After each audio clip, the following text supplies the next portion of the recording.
You're listening to the Pittsburgh Piledriver. What the hell is that? Podcast.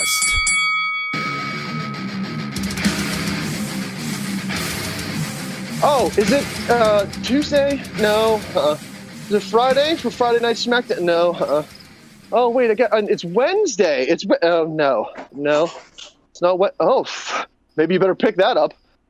It's Thursday, and Thursday is the Pittsburgh Piledriver podcast. Not the day that you. Well, it could be the day that you listen to it. I don't know you, nor do I care. But it's the day that we record it, and that's what we're going to do now. We're going to record a podcast. It's not going to be great. It's not going to be mediocre.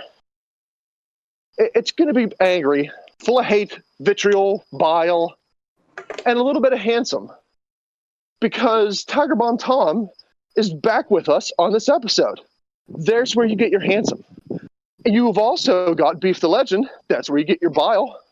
You've got Alec Ransom. That's where you get your vitriol and hatred and anger. And then whatever you have left, you've got Poot the Bard. Where all four of us are here. We're going to spend the next 2 hours interrupting the shit out of each other, trying to yell and tirade over each other, talking about bullshit wrestling, because that's what we do, and that's why you listen to us, all four of you. And I'm talking to you, mid-card maniac, you're one of them. So, just to kick this nonsense off right, thank you to the Casual Gaming Dad. He does things on the internet. He plays games. He does chatty things. It's fun. Join him for Monday Night Mario Kart. I did last week, and I didn't regret it. It was super fun. Thank you. Also, Sean Tischler, he does IWC in Clearfield. They're going to do something someday at some time. I don't know what day or time it's going to be, but go on the internet. It's 2020, the year of the devil, but the internet's still around, so I'm sure you could Google it and figure it out. There's the terrible sponsor plugs to start the show. We'll definitely have better ones to end the show because they won't be done by me because I am garbage when it comes to it. I don't care how you three are doing. Couldn't care less. Doesn't matter if you're bleeding or on fire. I don't want to know. But what I do want to know is this, because I don't have any topics to talk about tonight, so I'm going to start off with this. And then I'll be done. Sign off, $49.99, game over. What is your favorite heel/face turn in wrestling that you have seen? Go. Are you talking about ever? Ever. I'm not talking about what you think is the best ever. I'm not looking for an argument. That'll come later. I just want to know what you personally feel. You could watch it over and over and over again, and you would say to yourself, man, this is an awesome face turn. Oh, that is an awesome heel turn. Every single time you watch it, it always gives you that reaction. Man. I'm going to have to think on that one. I can't. Beef, do you have one? I started this question, so I'll just throw mine out so I can mute myself and take a nap in my driveway. To me. Yeah, man. Yeah, man. I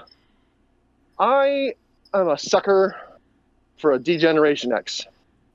And I can't remember what year it was. It was the year of the Spirit Squad. Google it and figure it out. When Triple H was a heel, and he pissed off Vince McMahon, and Vince McMahon had Triple H do a gauntlet match with the Spirit Squad, and they were just beating the tar out of him. And suddenly the last Spirit Squad member was supposed to come out, but instead of coming running out, he comes getting tossed out from the curtain. Shawn Michaels shows up, gives him some sweet chin music, charges the ring. Triple H and Shawn Michaels battle off the Spirit Squad. Triple H makes the face turn. Finally, after all these years, from the time that Shawn Michaels came back in 2002 to whatever year this was, everybody wanted to see it. I don't care if it was everybody. I wanted to see it. I wanted to see it so bad. Finally, I got it. Triple H made the face turn. They did the crotch chops. Vince was looking surly or gassy. I can't tell the difference between the two with that man. And we have a Triple H face turn, and D-Generation X is reunited. I mark out for it every single time, like a wet teenage girl. Every single time, hashtag wet for Hogan.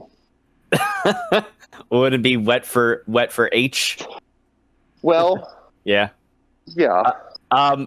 I would say probably my favorite that I could watch over and over again.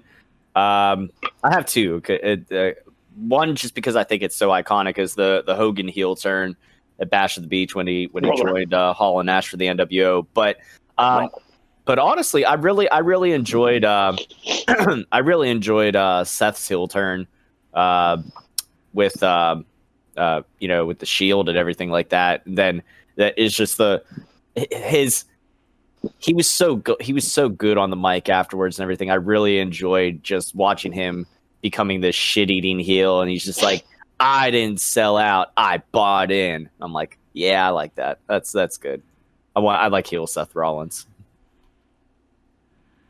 Peace, Boot. Tom, I hate you. I was definitely going to say the Hogan shtick because, yeah, the Hogan Bash to the Beach is absolutely iconic. Probably the one, if not the biggest, one of the biggest moments in wrestling history. The double turn at WrestleMania 13 is one that always fucking gets me. Yeah. But, that was Austin Hart, right? Yes, Austin Hart, right. Okay. The burners were already on. The water was already at a tepid temperature. They just had to crank it up a little bit more, and it just boiled to a pop, man. And it was well done on all fronts. You know what? And I may take some fucking heat for this. Uh-oh. I'm really enjoying the Roman Reigns heel turn right now. It's almost kind of a slow burn, and I guess it's not fair because it's not really complete yet. So TBA. But the way that it's going, kind of a slow burn before he's like, "Fuck all you guys." I think that could be a really good one. What about you? I don't. Yeah. I do have an honorable mention after Poot says his. Oh, I get to talk, huh? Okay. Yeah. Honestly, somebody get the tissues. Mine is one. Yeah, I know I'm talking. I got a sexy voice. Get your tissues out. No, that wasn't it. You missed the joke. Hashtag wet for tripod. See, I didn't bring it up. I figured I'd do it for you. Anyway, so mine is a little bit of a deep cut and one that people forget about. I like the Mark Henry retirement speech. Yes. Ooh. Mark Henry retirement speech is one of my favorites because, man, I'm going to tell you something. I was going to say Austin Hart, the double turn. And there were plenty of other ones, but for some reason in my mind, when I think of a absolutely awesome heel turn, Mark Henry's retirement speech where he comes out in that salmon jacket and gives this heartfelt and everyone bought into it. If anyone said they didn't buy into it, they are lying through their teeth. And the second he said he broke and he pulled that off and he just went, that's what I do. And he went on, the Hall of Pain thing and everything. Oh, dude, it was so good. And it was masterfully done because you believed the shit out of him. You thought he was really done.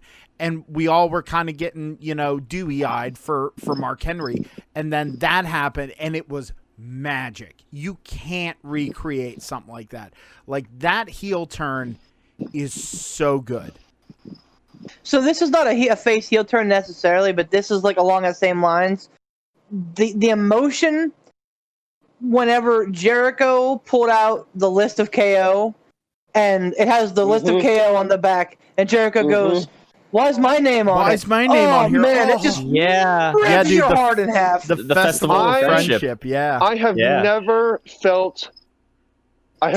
felt sympathy for Jericho storyline-wise. I really haven't.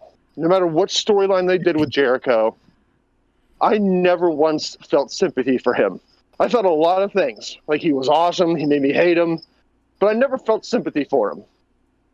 But that one right there, just like you said, Beef, holy crap. I watch that over and over again, and I just go, oh, no, poor Jericho, no. I know it's coming. Emotion. Yep. Just the emotion in his voice. Why is my name on it? Oh, my God. It gets me every time, man. Every time. Yep. I agree. That was a great one right there, Beef. Well done. I'll tell you what, something along those lines. This is not my honorable mention, but something along that very same line was going back earlier before Triple H went heel and everything. whenever they were teasing the reunion of DX. So I guess it would have been like 2002, 2003 or whatever. And they teased the reunion, and he started doing that. Oh, let's get ready to suck it, and then he turned on Michaels, and that's when they had the big street fight at SummerSlam or whatever. I remember that because me and my one buddy actually kind of did we had to do a project for creative writing class in our senior year, and it was like make a commercial. We decided to take it a different route. We cut like a wrestling promo. So I was like Shawn Michaels, he was like Triple H. I gave him sweet chin music. He took a crazy bump on the classroom floor. I don't know how he didn't break his back doing that, but it was awesome. My honorable mention for face heel turn though, is because I wanted to see how Beef would react to it, and it kind of ties into current events. Is the Bayley heel turn? I am so happy to see them. Bayley heel turn's good.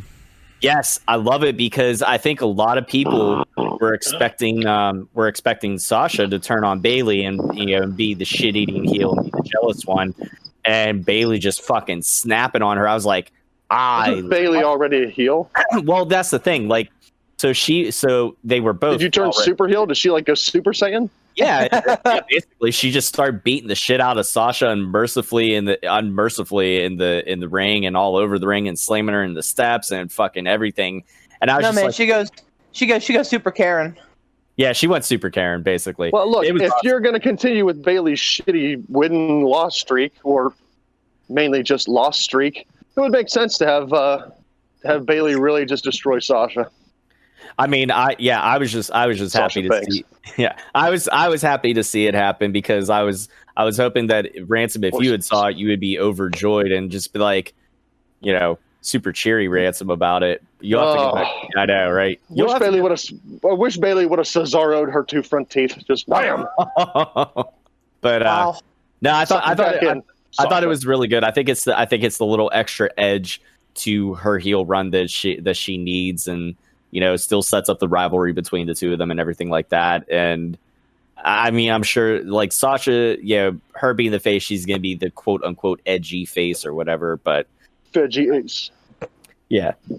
The edgy horse face, but No, I agree. I think that the Bayley going ham on Sasha was needed because I saw this a million years away, and that's fine.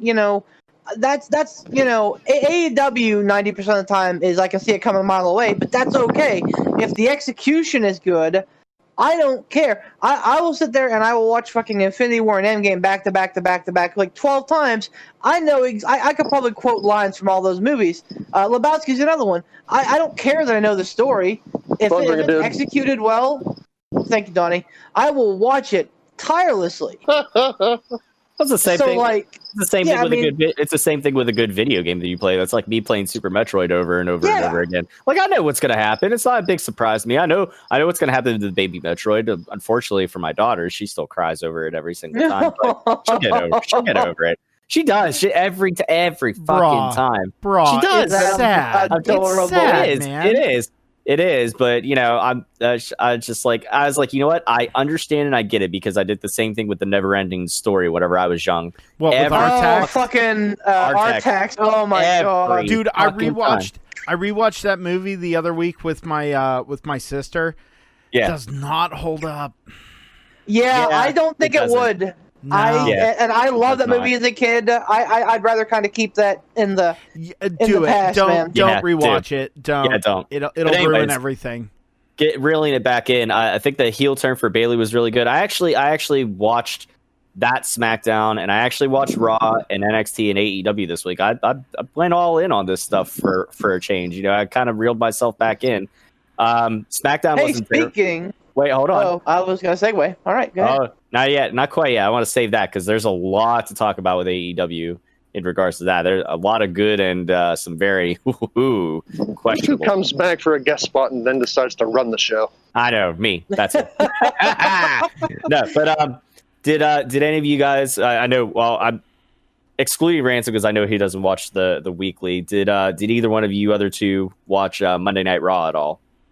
No, I keep up with it. I read results, and if something like grabs my attention, I'll go back and watch a clip. But yeah, for the most part, I don't watch Raw or SmackDown. I probably should watch SmackDown. I hear it's a good show, but So Raw had another good face to heel turn with Cedric Alexander joining the Hurt Business. oh yeah, I saw I think that. I think that was really good. There was only and Raw was kind of just meh overall. It was kind of cool to see Dominic Mysterio beat the shit out of Buddy Murphy at the end of the show with the whole street fight thing, and the whole Mysterio family just basically just wailed on him with kendo sticks. But I would say my biggest criticism of both Raw and SmackDown was kind of the order of how they did stuff and just how they got to connecting the dots. It felt like there was a lot of good points that they made, but it didn't feel like everything flowed real well. And I don't know, it just felt weird to me, even after having not watched stuff for so long.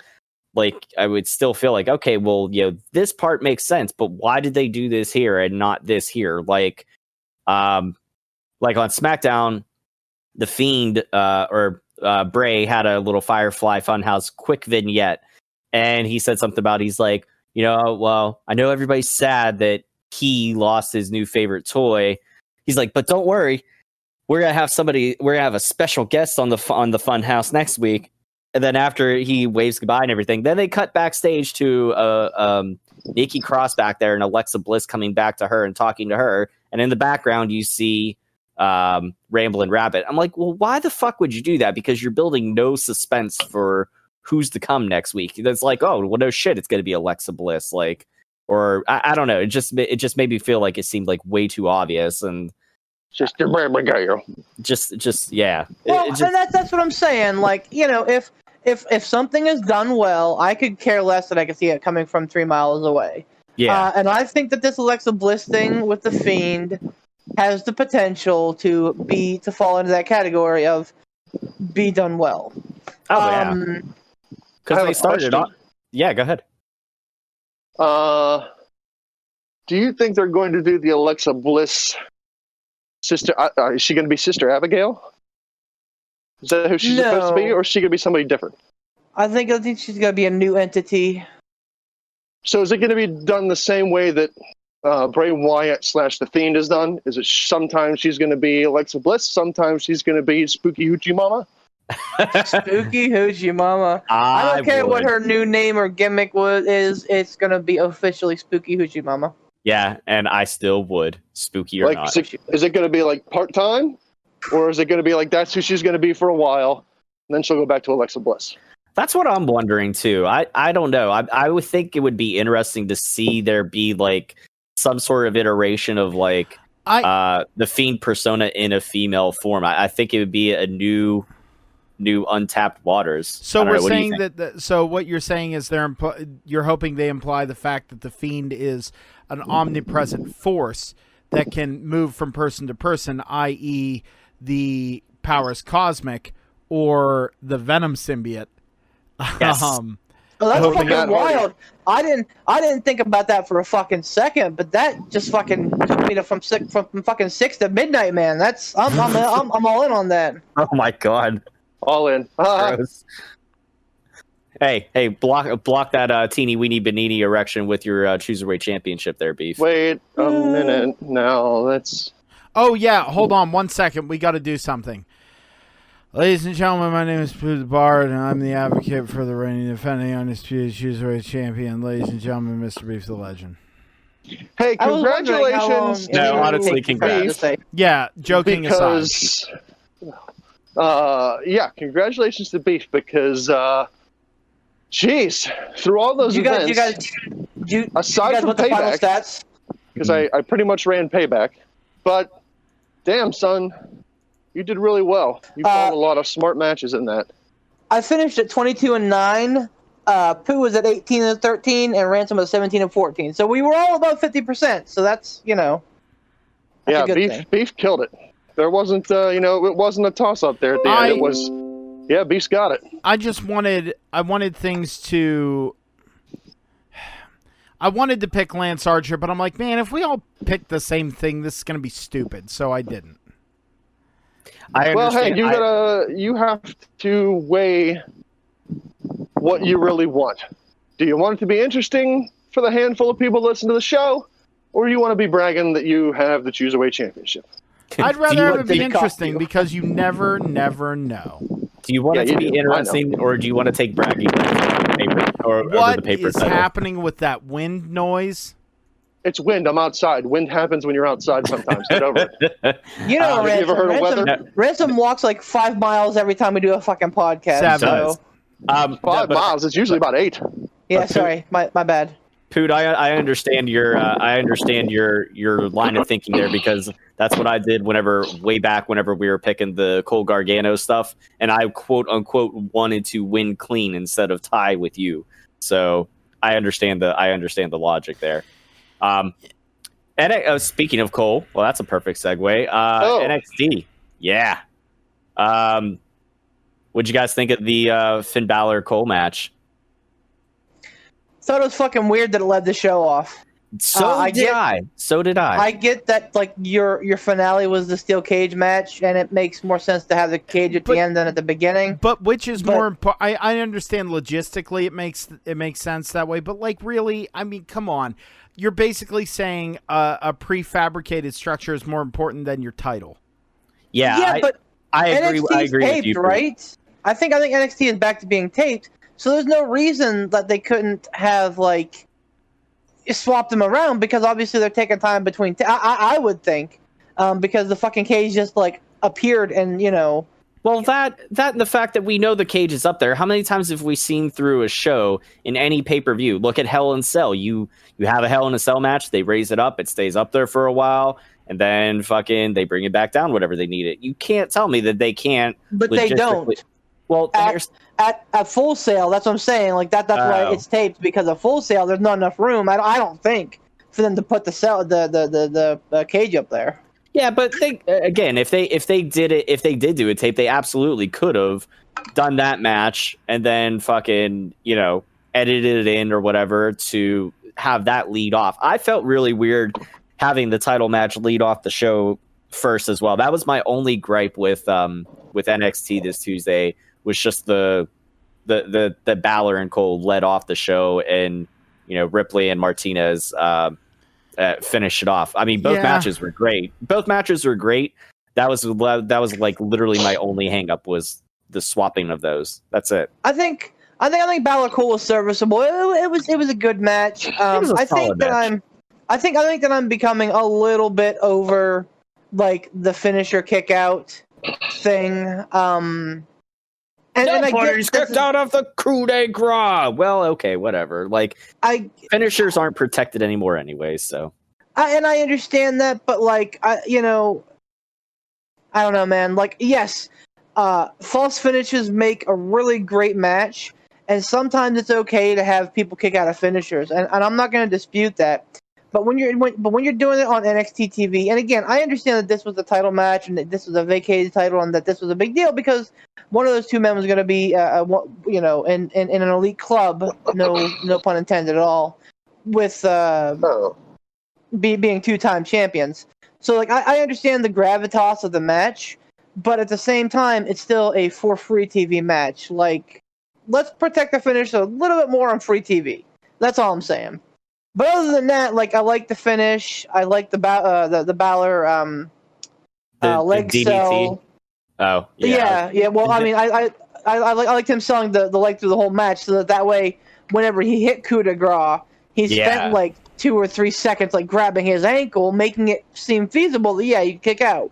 Whereas whenever he kicked out of the last shot, Adam Cole pinned him, and like he kicked out. I'm like, well, that fucking shoots that right in hell, right? That doesn't it? Yep.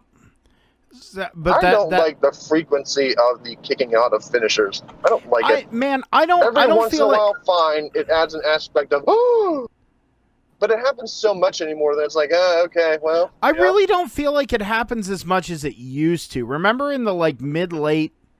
Oh yeah, that's when it was real bad. Teens, it really happened a lot. Who was it who kicked out of like a shit ton of AAs the one time? I was gonna say probably Bork Laser. Or Triple H, yeah. Or no, no. I don't. Whoa. No. Oh, I don't think he got any on Laser. Right, that's what I'm saying. That's a Brock Lesnar thing, like, you know, because it's so frustrating because Brock Lesnar knows more than fucking 3 moves, but they're like, hey man, go out there and hit like 4 F5s on him. Like, all right, but what about all those belly-to-belly suplexes he does and the German suplexes? And he's like, no. Just do a bunch of German suplexes and an F5 and then have him kick out 4 times. This all gets traced back to, I think, Michaels versus Taker at, I think WrestleMania 25 was the first encounter where, like, they started kicking out at, you know, of the tombstone and the Sweet Chin music, and it's like, what? But and the impetus, again. The impetus for the two of them is that it was good storytelling. It was. Yeah, at the time, It was. At the time, yes. Storytelling for the two of them because they both knew how to do it and make it. Every single time someone kicked out of a finish or a big high spot, the crowd exploded and got on their feet. It's one of those things. If it's done right, it's fantastic. If you overdo it to death, it makes for nothing. That's like the same thing when there's no psychology but behind gratuitous violence in a match. Like if you have a you know, like, how should I say this? I don't know. I've listened to Bully Ray talk about it, and he's like when you have gratuitous violent matches, and it's like, okay, why are you doing this? Like, why are you taking this? Why are you taking this spot through the table? Why are you doing this here? Why are you doing this there? If you're doing it just for the sake of just to do it because whatever, like, then no, it's a fucking stupid idea. But there's got to be a good reason behind it. So yeah, as long as it adds to the story, then absolutely, I'm for it. But well, and that's the problem, is that with Vince and Triple H, I believe both of them saw that as like a cheap out. Like, how do we make this match feel epic? Let's just throw some false finishes in there and some kick out the finishers. Again, I think we are rounding the corner, and we're coming back around to where finishers are being protected a little bit more, and you're not seeing it quite as much. But you know, it's still prevalent enough for me to be like, And so that, honestly, that was my only gripe about the Balor, and it's happening on free TV. Like, I hate fucking picture-in-picture matches. I hate matches interrupted by commercials, because what would normally be like a 4 to 5 star match, if you fucking interrupt it with commercials, even if it's a fucking picture-in-picture bullshit, it immediately downgrades it to at least a 3 star. Yeah, but I think they wanted to do it on free TV because they needed the hot track. They needed the hot track a story for the title, because now they have a little bit of breathing room towards the next takeover. You know what I mean? Mm-hmm. Well, that, and, you know, this was the last 2 weeks were uncontested nights for them. There was no AEW, and AEW conversely has had no NXT for the last couple weeks. And AEW's flourishing, NXT's just kind of holding steady. So, and let's not forget the fact too, with Karrion Kross getting injured, that definitely threw a monkey wrench into the plans. Absolutely. You know, so I mean, I think they're, in this case, I think they're doing the best that they could as far as, you know, throwing together that title match, the Iron Man match in the first place, and then, you know, with them doing the cliffhanger finish, you know, the sudden death wasn't that night. Well, you got to tune in next week to see who's going to win. Well, okay, then that's how you're going to get eyes on the product. That's fine. But yeah, that was really my biggest gripe with NXT. Otherwise, I thought it was a solid show. I love the aggression, by the way, of Kushida. When he came out and just waylaid Dream, I'm like, yes, this is the fucking Kushida that we need. Yep. Yep, definitely. I definitely enjoyed that. Dynamite was good. Dynamite was a solid show. It was okay. And we may as well segue into talking about let's talk about All Out first, because that happens sequentially in order. Man. Okay, go ahead. No, you go ahead, Beef. Well, yeah. So, hot take. It was an okay event. It was good. But here's the thing, man. AEW has a very high baseline. When you look at All Out from last year, you look at Full Gear from last year, and you look at Revolution from this year, and they were all, and even Double or Nothing this year, Revolution has probably been the best one so far, I would say, aside from All In, which was a beast all of its own. I think Revolution was probably the best pay-per-view they've done yet. And those pay-per-views have set the bar pretty fucking high. So when AEW does something like All Out this year, which was good, it doesn't feel the same. Now, Do you think that's because title, of COVID or no? I think it's because they were working in terrible humidity. Yeah. And I think the fans were burnt out. There were a lot of long matches. Again, and I am going to be the biggest proponent of this in the world. I got no problem with a long match if it's going to hold my interest and be a good match. That fucking tag team title match with Hangman and Omega versus FTR was outstanding. Yeah, Thunder good. Rosa, it was a good 30-minute match, right? Yeah, exactly. And it was good for the whole 30 minutes. Thunder Rosa and Sheeta was a great match. Even MJF and Moxley was a really, really good match. Better than I expected it to be. But it just didn't have that pop that I thought it would. What were you going to say, Poop? I actually am going to say I have an even hotter take. I would say that All Out was probably AEW's one of their most sloppy offerings. Well, and that I think is due in part to the high humidity too. Like, you know. Well, no, and that's the thing. I mean, FTR said how hot it was in the ring. I mean, they obviously exaggerated it a little bit, but right. But still, I think that played a part of it. But I think also it was just from the get-go, going back and watching some of the stuff that I missed on the night of the event, like seeing Matt Sydal, and again, man, that was, look, I wish I could say that it was Matt Sydal's fault and he's sloppy and he's crappy, but again, because it was so humid, it was so hot, everyone's sweating, and his adrenaline's running so hard, he's done that spot how many times? That's his fucking spot. Yeah, I know. That's the spot that he's known for. And sometimes things go wrong, and like, I don't think we can. Like, I mean, obviously, as a performer, you should be able to adapt. But whenever things like that happen, dude, shit happens. And, yeah. What exactly happened? Because I didn't see All Out. The only thing I saw, which I will save my commentary for, is the Hardy stuff. So Sydal was the Joker card. Right. Okay. Yeah. And he came out doing his third eye thing, pointing to his head. He confronted why can't I ever remember his name? I'm just gonna call him by his slave name, Ty Dillinger. Sean Spears. Thank you, Sean Spears. His slave name. I love when we refer to that, his slave name. But he confronted Sean Spears. They jawed a little bit. He gave Sean Spears a high knee, and then Matt Sydal came in and immediately went to the top rope for a shooting star press. He had solid footing. If you go back and look at it, he looked solid.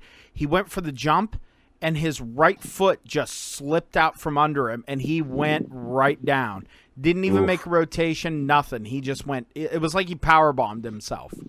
Oh, wow. Yeah. And given the situation, was probably the best case scenario. I mean, obviously the shooting star is going to be the best case, but of a botch, like, that's the best thing that could happen. Absolutely. Yeah, a bad botched shooting star press is a Bork laser. I was going to say, how bad was it compared to the Bork laser? No, not nearly as bad. Well, at least Brock made it off the ropes and made an attempt.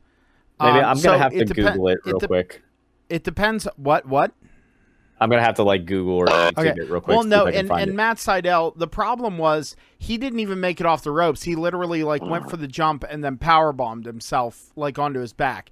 It was like he took a back bump off the top rope. It was nasty, but because he's done that spot and he's in control of himself so much, he was able to land in a relatively safe manner versus Brock Lesnar, who under-rotated. This was just a fail. And, you know, but the thing is, because of the scenario they were in, because of the conditions they were in, and because everybody is sweating their dicks off in the ring, you can't really, you know, put 100% of the blame strictly on Matt Sydal. But my point was, from the get-go with that kind of set the tone. And then going forward, it was just everything felt... I just saw it. Sorry. That's why I was like, oh. Yeah, no. And everything from that point on kind of felt meh. Yeah. If that makes sense. That's a good way to describe it. No, yeah. It was very meh. I don't want to say overbooked for overbooking's sake, but it almost kind of sort of felt like that. The turning point for me, and I think a lot of people, was Matt Hardy. Yeah. So whenever you have something that happens in the middle of a card that makes everybody kind of stop and go, whoa. Like, that... I don't want to compare it to the Owen Hart thing because that's not fair, and that would be super don't even. But like, there have been other situations. The Enzo injury. Whenever Enzo and Cass first came up and they were super hot, and Enzo was dumped outside the ropes and busted his head off the ground. No one, that kind of took the air out of the. He hit his neck or his head off the bottom rope because... Oh, that's right. Yeah, he whiplashed himself. Yeah, he got whiplashed, and depending on whose side you believe or whatever, he said something. I think I don't know if he blamed Simon Gotch or if Simon Gotch ever took responsibility or Simon Gotch blamed Enzo. Enzo said that Simon Gotch fed him into that rope, but it's just Enzo being a fuck ass. Yeah, and regardless, if you look at his moment, in-ring work, it was never great. Yeah, that's regardless, depending on that moment. Yeah, that moment, like, because immediately after that came a really good Kevin Owens Sami Zayn match that everyone was like, "Oh man, what about Enzo?" Like, so sometimes whenever shit just goes wrong IRL, it kind of takes the steam out of the event, and that's, I think, is kind of what happened with the Matt Hardy thing. What are your takes on the Matt Hardy thing, gang? For those who don't know, early on in the match, it was a broken rolls match, which is a de facto last man standing match. Early in the match, they went up on like a scissor lift, and they were supposed to do a spot where Matt was like speared or did like a side effect. It was a weird thing through a table, and when Matt Hardy came off the scissor lift, he misjudged the depth and went past the table and basically powerbombed himself onto a concrete floor about 12 to 15 feet under him. And at the time, he was knocked out. Yeah, sorry, Tom, go ahead. No, I was gonna say, I would like to hear your guys' takes on this first. I know Poot is, I know Poot stepped out for a minute, but I would like to go last on this because my opinion, I'm basing it off of A, what I saw just of that video clip, and B, listening to Tommy Dreamer and talk about it on Busted Open, because he kind of takes it a little bit deeper than just that spot in general. So I'd like to hear what you have to say first, because you watched the whole event. So yeah, I watched it real time, and like, I was talking. I think it was me and my buddy Witheron. I think Poot was there. I can't remember if he was there at that point or not. But we were discussing whether or not it was legit, because it came off very weird. Because Aubrey Edwards, fucking gold star Aubrey, she continues to prove why she's one of the best in the business. She made a judgment call, and she said, "Hey, Matt Hardy's knocked the fuck out. This match is over. Like, done. Like, ring the bell." And then they had Doc Samson come out and kind of huddle with Hardy, and Hardy's like, no, I'm good. And then they continue to brawl down the entrance or down like the stadium stands, only to climb up a fucking scaffold to have Matt Hardy throw a terrible looking punch and knock Guevara off through like a prefab like stage and with a crash pad underneath it, very unimpressive spot, especially given what had happened earlier in the match. So yeah, gold star to Aubrey Edwards, and that should have been the end of it. Like Aubrey Edwards said, match is over. Like somebody's legit injured. The time for storytelling is over. Right. Like that's the end of it. According to Tony Khan, and that's all we have to go off of it is his quotes. He said that they have a concussion protocol in place, that Matt Hardy passed out concussion protocol, and that's why they felt comfortable restarting the match. Okay. How soon after she stopped the match and the doctor showed up did they restart it? About like 3 maybe minutes. 2 minutes. Yeah, maybe 2-3 minutes. It was not long. So I have a question. Coming from a guy. Okay. No, I was just gonna throw this in real quick. As a guy who watches football like many hours a day on Saturday and Sundays, I know what real concussion protocol looks like, and I think even those guys in the pro football and college football fucking fudge it all the time to get back on the field too. But like they're gone for like 15, 20 minutes. Mm-hmm. So, to me, there's no way that Matt Hardy cleared concussion protocol in 2.5 minutes. Anything more than, no, doc, I'm good. No, let's go and finish the match. Go ahead, Ransom. Well, that was going to be my question was, you watch a lot more professional sports where, people can get their bell rung.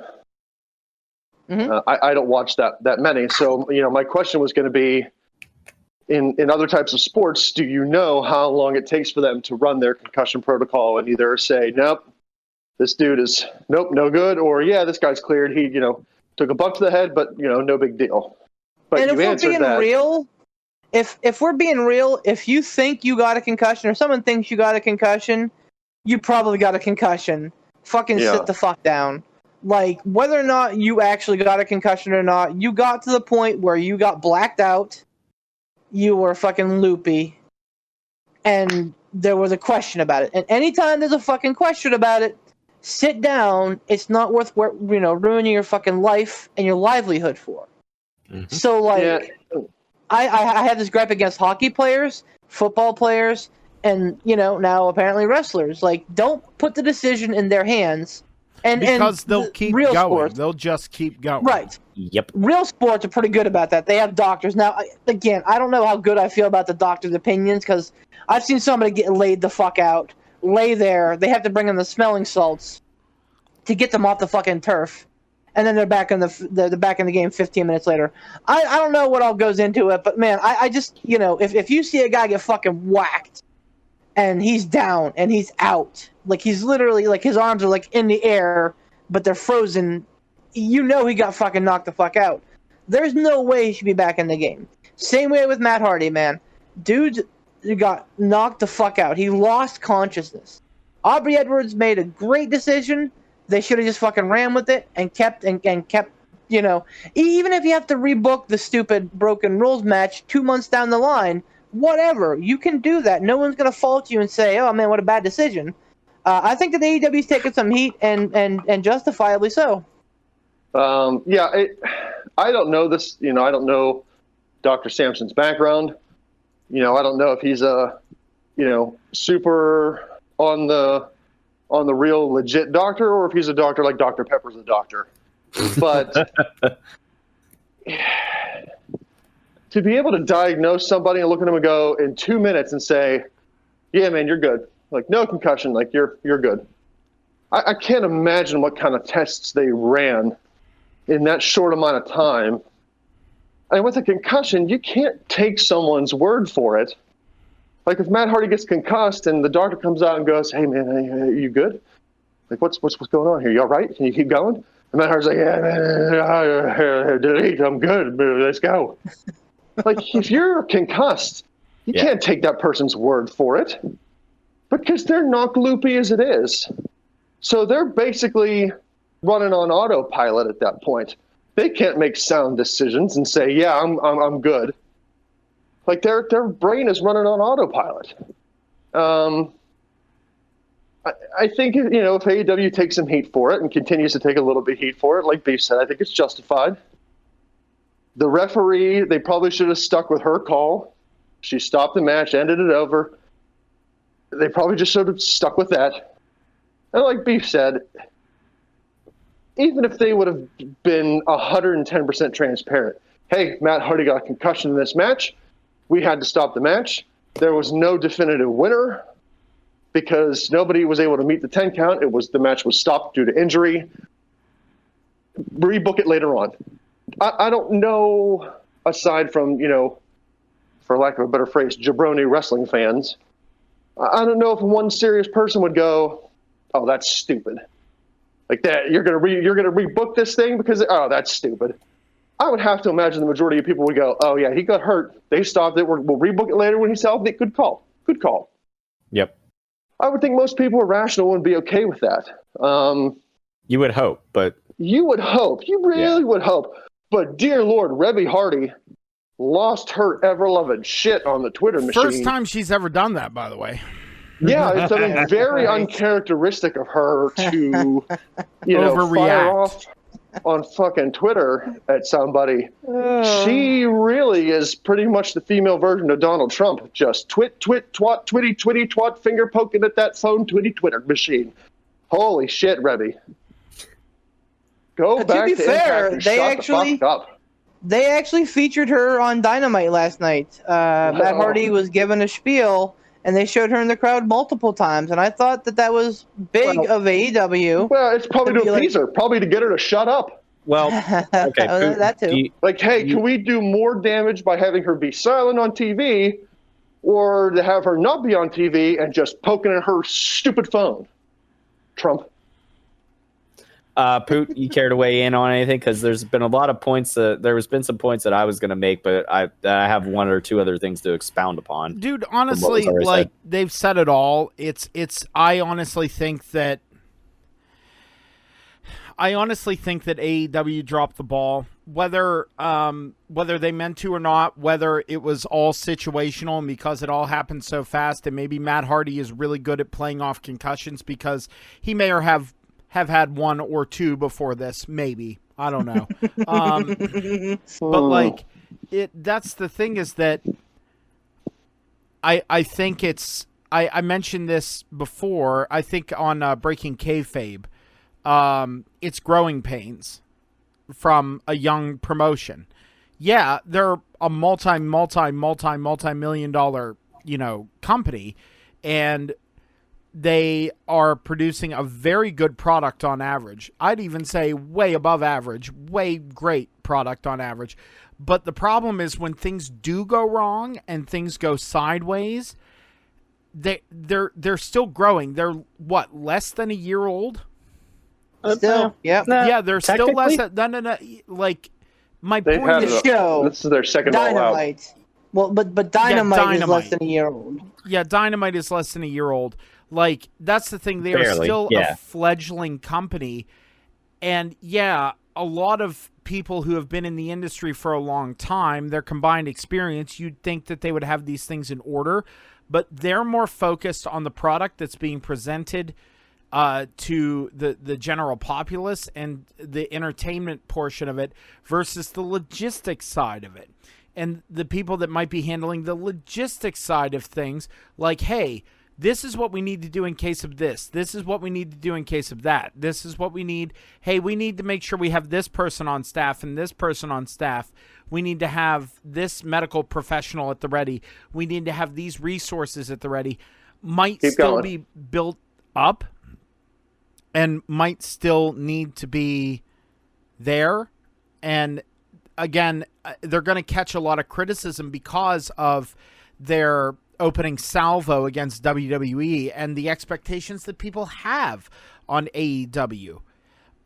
So anything that goes wrong for them, something that might be met with minor to moderate criticism for WWE, is going to be met with harder, stringent criticism for AEW. So I think that's part of the reason why this is such a big deal. I also think that now, and I'm not minimizing what happened to Matt Hardy. I'm just saying because honestly, when you're concussed, you don't know what you're saying. Like, you're trying to make sense of the world, so you'll say yes to pretty much anything. Or you'll say I'm fine just because you don't want the attention so that you can get your head straight. And you know, I think it's hard for me to say that it's just a thing that happens, but it's 20% of this is a thing that happens, but it's 80% they fucked up because Matt Hardy is not exactly, pardon the pun, a young buck anymore.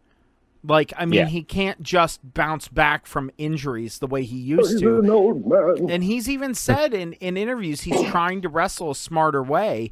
And, you know, but that's the problem. You can be as smart as you want, and you can wrestle as safe of a style as you want, and you can go, okay, this is the one high spot that we have that I'm putting myself in danger of. What are the odds it'll go wrong? Doesn't matter if it's 0.000001. That's more than it should be, Matt Hardy. So I'm glad he's okay. I'm glad that he's going to recover. I'm glad it's not as serious as it could have been. But yeah, Rebby Hardy didn't help everything. She's fucking bonkers. So the only thing I really want to add on to that, because you guys really, you know, kind She of better be crazy in the sack. She probably is. Probably is. Now the one other criticism I'll give with AEW on how they handled this is it's not the first time that this has happened to them. Anybody remember Britt Baker? Yep. Oh yeah, got her bell rung early on. I don't even remember what pay-per-view it was. that was Fight for the Fallen, I believe. Yeah. So this is not the first time it's happened, and kudos to Aubrey Edwards because you know, she was also in that match and she realized that there was something wrong with Britt then, and at the end of the match she helped her down the stairs. Now we talked about that one before, that, you know, if she realized that something was wrong with Britt, maybe she didn't realize right there in the moment when it happened, but she could tell after the fact. She knew that, you know, Britt's bell was fucking rung. She helped her out the best as she could. So yeah, definitely kudos to Aubrey for, you know, making the call when she did in the match. She's the concussion magnet.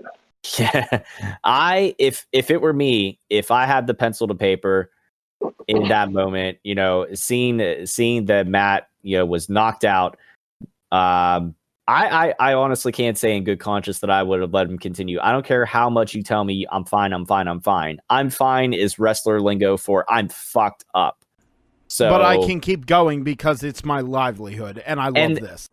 And let's take a minute here. And hold on, because like you said about autopilot, Bully Ray even talked about that on Busted Open whenever they did TLC 4, and Jericho bulldogged him from off the top, I think the top of the ladder or whatever. He does not remember completing the rest of that match. The only way he got through it was on autopilot because Jericho was barking out orders to him like, hey, do this spot. Hey, take that bump. Hey, do this, do that. He literally was operating off of muscle memory. But his analogy of like what it happens when you get concussed is dead on. Like, it's like whenever you have a car that, you know, gets cold outside and it won't start, you go to turn that key and, you know, nothing happens. Then you turn the key and it starts like firing, you know, cranking over a little bit. Your brain's trying to unscramble itself. Yeah, Matt might have gotten up, and yeah, he might have said he was fine, but his legs were not working. He was not up on his own 2 feet. He was not good to go. And Beef even said it. He threw like a really flimsy, fucking shitty looking punch on the next high spot that they did. Like, I would not. Well, that's the other side of it, man. Like, why? So, okay. Yeah, if you already had this one spot, why would you? Well, not even that. Well, not even that. But I mean, like pick your battles and pick what hill you want to die on. Like Matt Hardy's like, no, we're gonna finish this fucking match, meaning that they're gonna saunter together, huddled down to the entranceway, climb up a scaffold, and knock somebody into a fucking crash pad. Like, if. Yeah, that was a shite end. It was terrible. The whole fucking scenario. I don't know. They should have called an audible. Regardless of how shitty of an ending it was, we're not even thinking of the safety measure of it. The fact that they had to climb up the scaffolding, and that is so stupid. Either you call it what you want. Call it he got his bell rung. Call it he got concussed. They say he doesn't have a concussion. I don't necessarily believe that. No, he doesn't. The fact is not only at that point is he a danger to himself, he's also a danger to Sammy. So now you're putting two people at risk. And so, yeah, if AEW takes a lot of heat from this, it is justifiably so. And I understand Poot's point of them being a young company. But again, this is not the first time that something's happened. And seeing how, that they are a new company and they have other companies who have been doing this longer, i.e. WWE or whatever, you would think, they would kind of come in with a little bit better of a game plan. So yeah, I think they deserve to take a little bit of heat. Please don't take what I said about like them being a new company and not having all the logistics in order as an excuse.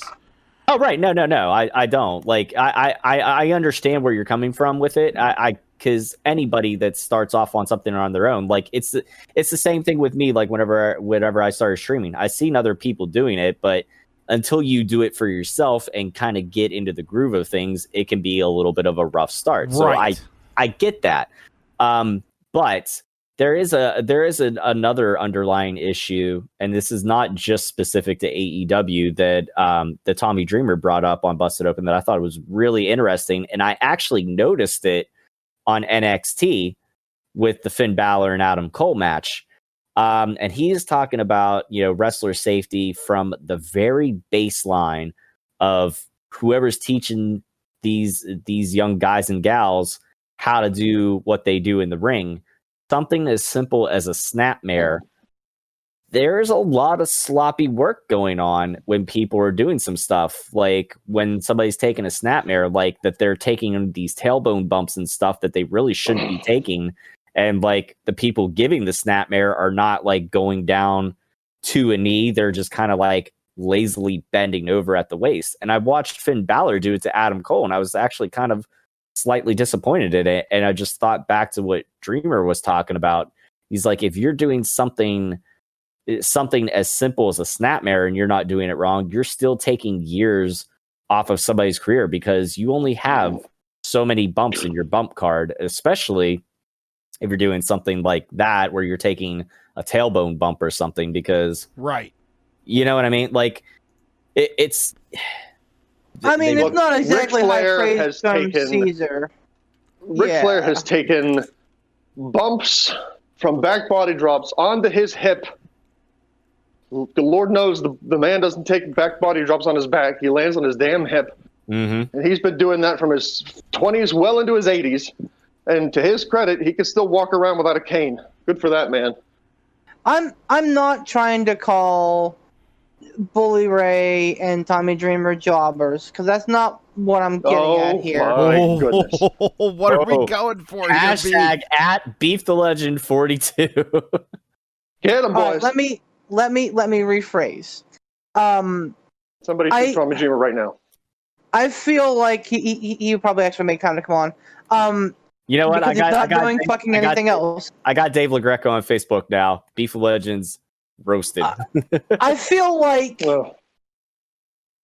so when your career's over in sports, you go and you talk about sports, either as a commentator, as a pundit, as a talk show, whatever. That's all you fucking know. Those who can't do, they teach. Those who can't do anymore, they talk about. So, like, I hear what you're saying, but I mean, at the same time, like, this generation of wrestlers now that are in their apex, guys like Cole and Balor and Owens and Zayn and even Omega and Page and the Bucks, like, these guys have fucking muscle on top of muscle on top of muscle that Tommy Dreamer couldn't find if someone gave him a fucking GPS to it. Oh. So, wow. While I'm not trying to say that they don't know what they're talking about, I'm trying to say that everybody learns a different style. That styles change, and that they can say, "Oh, they're taking years off of Balor and Cole's career." I mean, I think that Balor and Cole's career are probably about as long as Tommy Dreamer's was, at least in relevancy. He had some goofy shit happening here and there, but I mean, like those two in particular. Now that you mention it, like I think that they're like guys who are the fucking Iron Man. I mean, you don't hear people. When was the last time they heard about a wrestler retiring because his back was bad? Fucking like Shawn Michaels or Ric Flair, and look how that reacted. Like they're back every fucking 3.5 months or something. What the point is that what I think Tommy was getting at is back to basics, and that without the basics, you don't stand a chance. But I'm arguing that the basics have changed. Well, what I'm saying is that you have to make sure that you are being safe regardless of the spot that you're doing, whatever it is, whether it's a basic as a snapmare or if it's as complicated as, a whirling dervish. Yeah, there you go, whatever. But the thing is that when they did take that bump, the reason why Hardy went, as far as he did and overshot was because Sammy went a little high on him. Went a little higher than what he should have. If he would have hit him a little lower, that may not have been the case. So again, they gotta be a little bit more mindful of what there is doing. Zero chance that I put this on Sammy. Zero chance. I'm not saying solely on Sammy. I mean, I'm not saying a fucking iota. Like Matt Hardy has done back bumps from 1,200 foot ladders before. Oh. That's how him and his stupid fucking brother made their fucking mark in WWE, was taking stupid fucking bumps off of 15, 20, 25 foot ladders onto a damn table in the entranceway. All right, I'm going to beg to differ with you on this one because of fucking a little thing called physics. If you change the trajectory and you change the velocity of something, when you hit into it, it is going to change its path. It's going to change its trajectory. So if you change the velocity in which you run into Matt Hardy, or you change your trajectory going into Matt Hardy, it is going to change Matt Hardy's then trajectory falling, and he's not going to land exactly where he intended at. That's what I'm saying. So it comes down to a matter of what Tommy was talking about. If you guys want to go back and listen to it, I'll try to find whatever the title of the episode was, because I thought it was very interesting at the end, and I thought it was insightful. But I think his point was safety has to always be the number one priority from the top down, no matter what it is. Like, however crazy of a spot you're taking, just make sure you can do it as safe as possible. And yes, things are going to go wrong. Sometimes things are going to happen by accident, but you have to go in with a game plan, and just like AEW has to go in with the game plan. If somebody gets their fucking bell rung like Matt Hardy did and he gets knocked the fuck out, have a fucking backup plan, have some sort of filler, have something in there. Whether that means you make the next match go a little bit longer to eat up a little bit more time that you had allotted out for the rest of the Sammy Matt match that wouldn't have finished, or if you cut to some fucking bullshit backstage segment, or if you do like how they do in the NFL. And what happens when you see somebody get knocked out on the field and they have to cart them out? They show the fucking replay of the impact over and over and over again ad nauseum. And yes, it sucks because you're sitting there wondering, like, what's going to happen next? But they're buying time at that point. So whatever you have to do to buy time, you fucking do it. And I'm with you guys in the mindset. I'm with Ransom, in questioning how they could make that judgment call so quick that he, quote unquote, cleared concussion protocol. Because from what Bully was saying, dealing with WWE and their concussion protocol, which is similar to the NFL's, if not almost identical, it takes at least a good 15 minutes for them to get checked out and stuff like that. So the fact that they did it in 2 to 3 minutes seems absolutely atrocious to me. So that was my take on things. I think this is Tony Khan's first real McMahon incident where Oh yeah, it seems like it. he blew a call. I think that his people made the right call. I think Aubrey said what? Aubrey said Beef's having a problem with his Discord is what Aubrey said. Yeah, because we see the green circle, but there's nothing coming at you he now. done did it. He is gone. Hold on, wait. While someone message him, I'll fill some space. Ready? All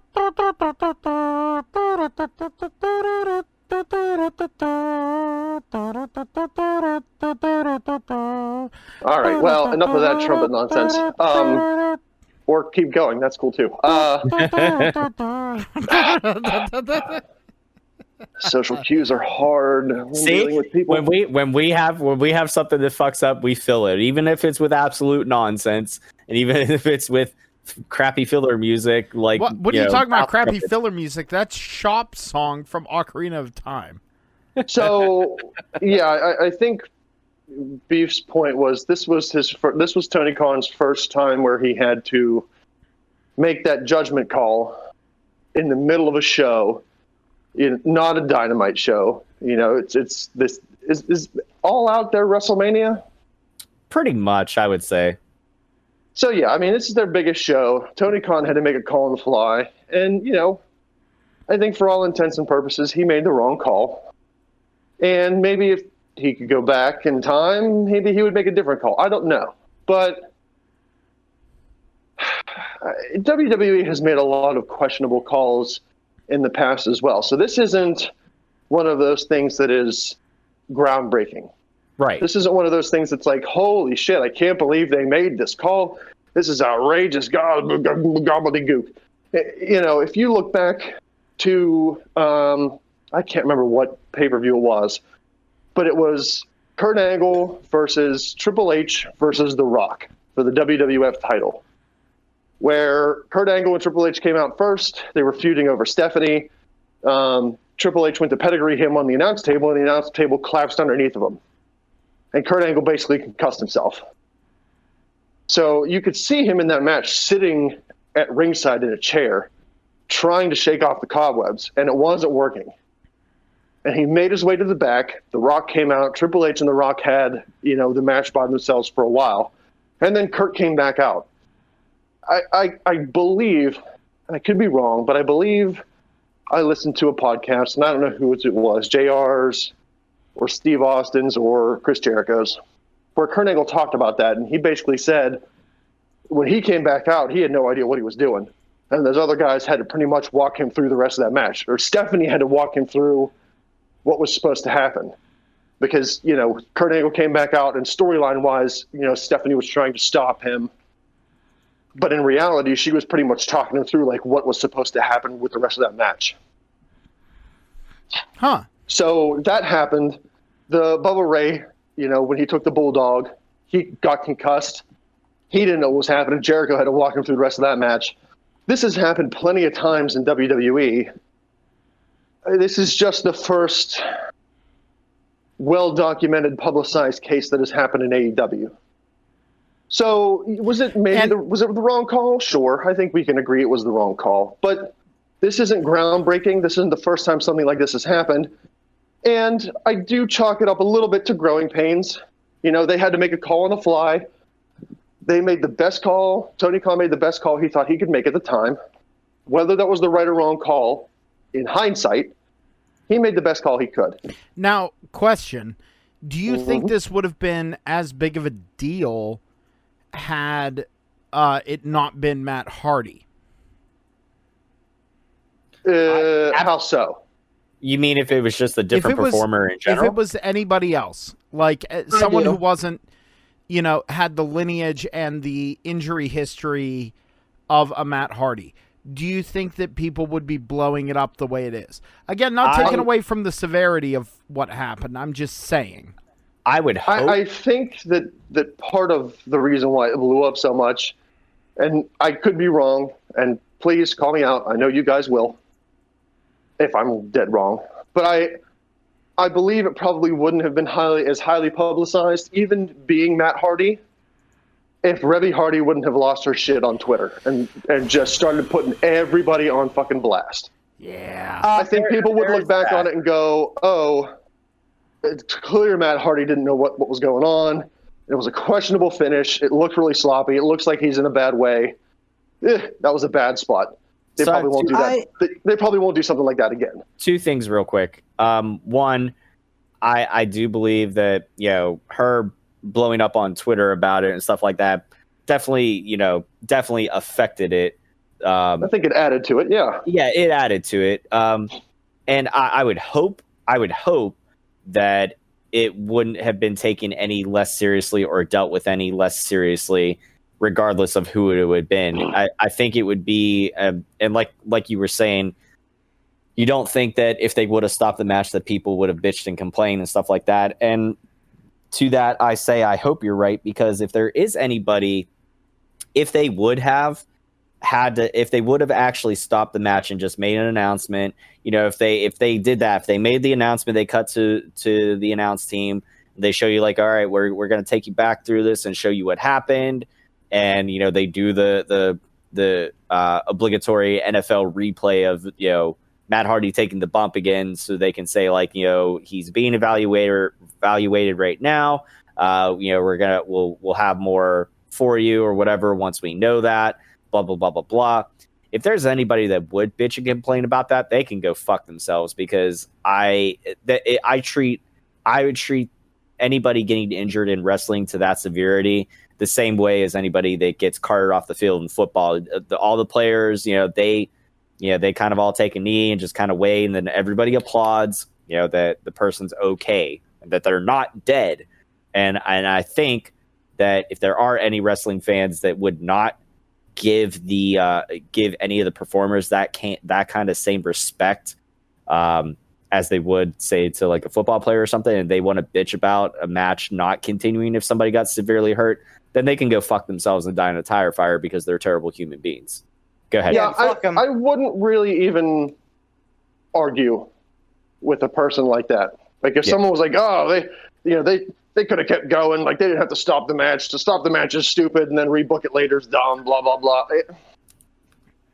Yeah, I wouldn't even waste my breath getting into an argument with that person, because clearly they're not seeing the big picture. Exactly, and the thing is none of us have been, none of us have been in a professional wrestling match. Let's just throw that out there, okay? But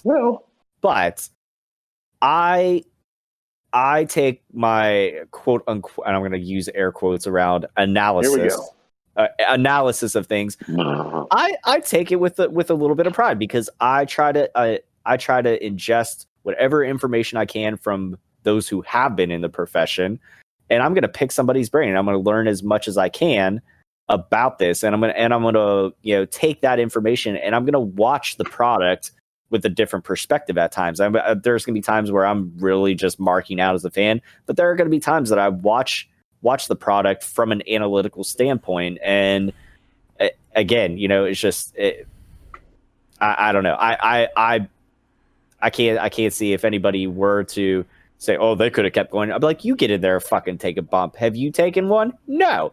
I'm not going to sit there and pretend like, oh, well, he wasn't that hurt. He could have kept going. I've never fucking taken a bump. I bet it would fucking rock my world. But you know what? Like, I'm not going to sit there and pretend that, I'm some tough guy whenever I haven't done this at all. You know what I mean? It's just, all right. Beef, what were you going to say before you got before you got slipped into the matrix there? All good. So I Chuck asked the question whether or not it would be different if it was somebody else. I don't think it would, because we are less than 20 years removed from Chris Benoit. And that is going to cast a pall on the wrestling industry for a long, or it should anyway, cast a pall on the wrestling industry for a long time, of people wondering what went wrong, how could it have been averted? And I think that really should be kind of something that people think about, because no one wants to fucking end up like that at all. No. So regardless of whether it's a ham and egger, like the fucking hybrid 2, which I love, by the way. I love the hybrid 2, so no disparaging.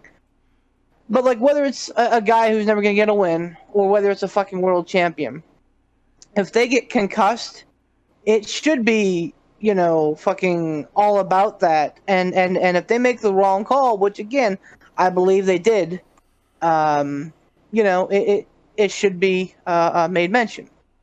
Speaking of wrong calls, and I'm segueing, gentlemen, so Do it, Steve Dave. Okay. What did you guys think about the best man, Handsome Miro, making his debut on an unheralded episode of Dynamite? Just kind of, boom, here's Rusev. I thought the lead up, the way that they delivered it with other people being, with Kip Sabian delivering like, "No, you're the best, comma, man." That was clever. Was great.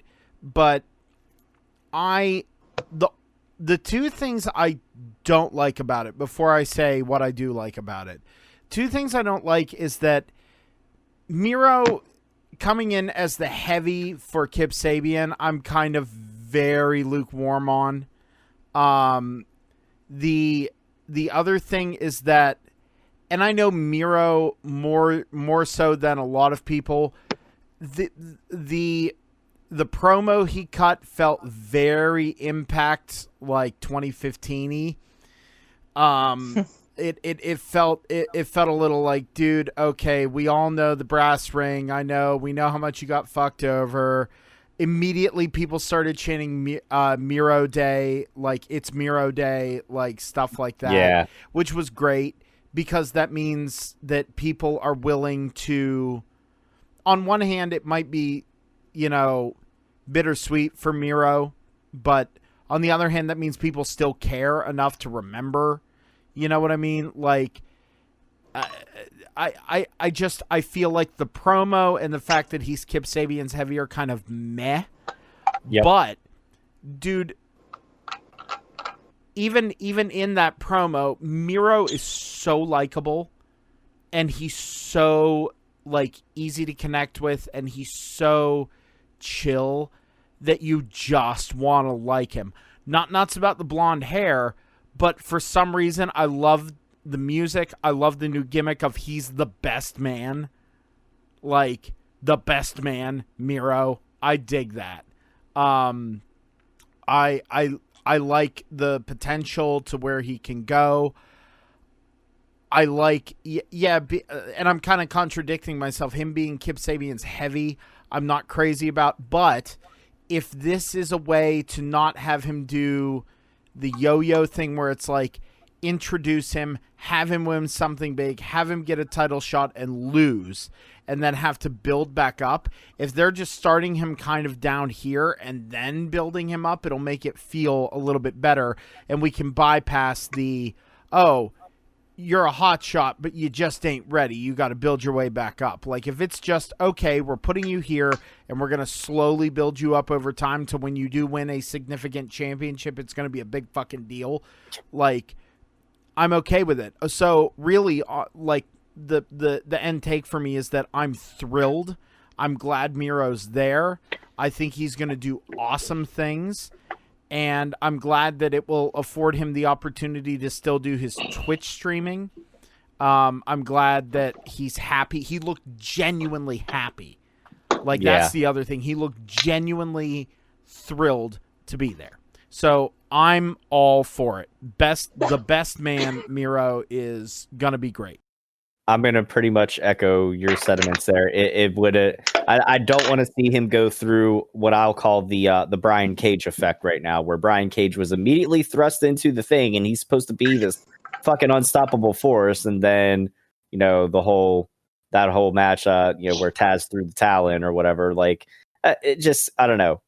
It felt weird, and then now Cage is like. After the Battle Royal, like, now what? He wasn't even on. I don't even recall seeing him on Dynamite this week. We saw Ricky Starks, which was cool, and he cut a pretty cool promo. coming out mocking Darby Allin. Like he actually came out to his music with half his face painted and stuff like that, and he pretty much tore Darby Allin a new one and continuing a little feud that's going there. So that was cool. But regardless, going back to Miro, it felt weird seeing the fact that he's going to be paired up with Kip Sabian, because even as them trying to bring him in, if he's going to be a heel or whatever for Kip Sabian, since Kip Sabian's also a heel, even though I know that, heels and faces don't exist in AEW, whatever, that's a whole nother digression. He's so damn likable. I don't see it's going to feel weird to see like how they have whatever dynamic that they have together, him and Sabian. But I definitely I'm looking forward to seeing what they do with Miro moving forward. So first of all, let me say that I'm not a fan of them not trotting him out on All Out and instead bringing him out on Dynamite on Herald. But on the flip side, I get what you're both saying. Like, yes, I think there is a better trajectory than what they gave for Cage and what I'm hoping they didn't do for Archer. Although they've already done for Archer once, so who fucking knows? But I'm hoping that Miro gets a little bit of a different path. But first of all, I love him being with Kip Sabian. Kip Sabian is super fucking entertaining. And him and Penelope actually work pretty well together.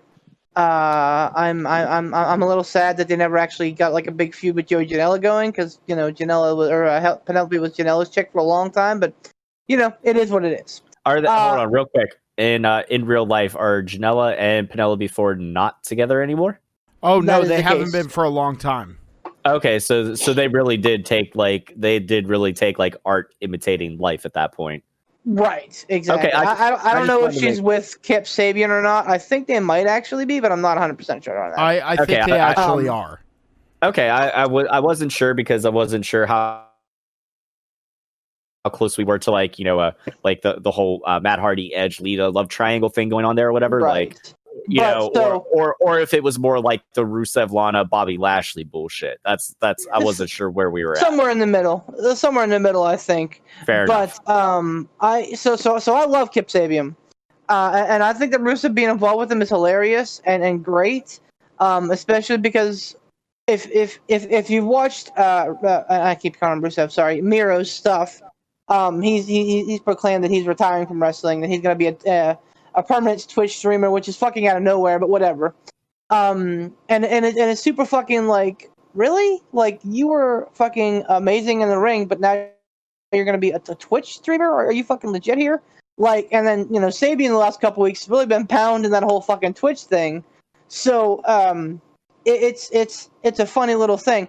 As far as his likability, yeah, he's likable, but man, did he fucking look like he just rolled off the fucking turnip truck?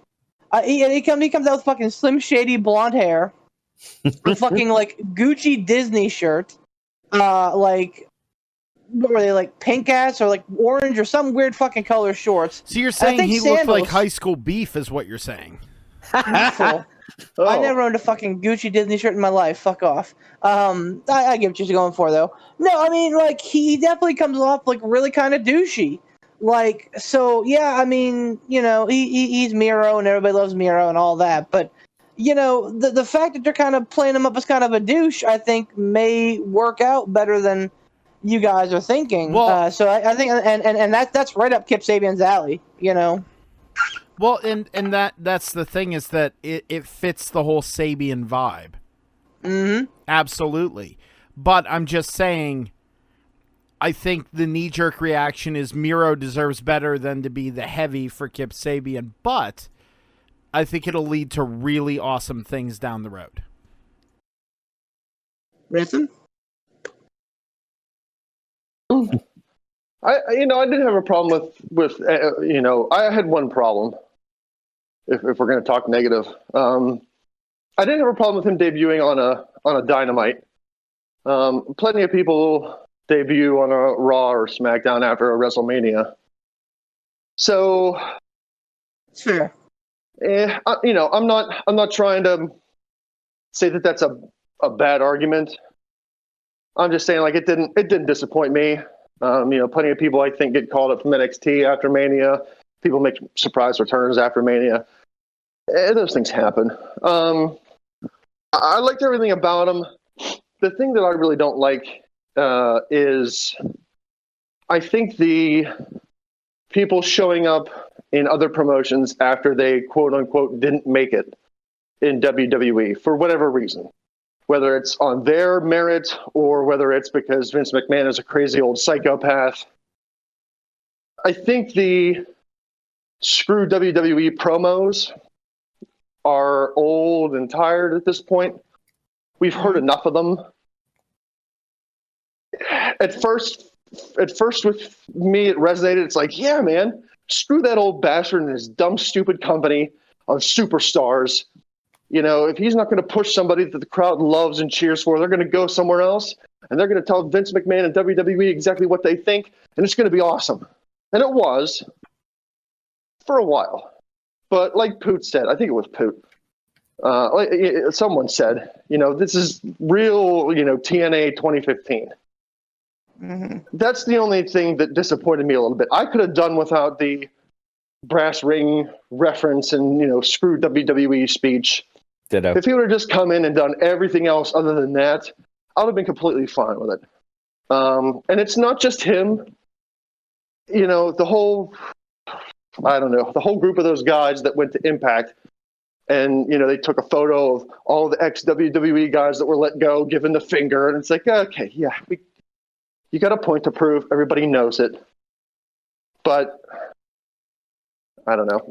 I'm tired of that shtick. I'm FWWE. I agree with you on that. I mean, as much as we sit here and bitch about McMahon and I'll bitch about him all day long. Yeah, the way things go in WWE, it's in my personal opinion. Regardless, I've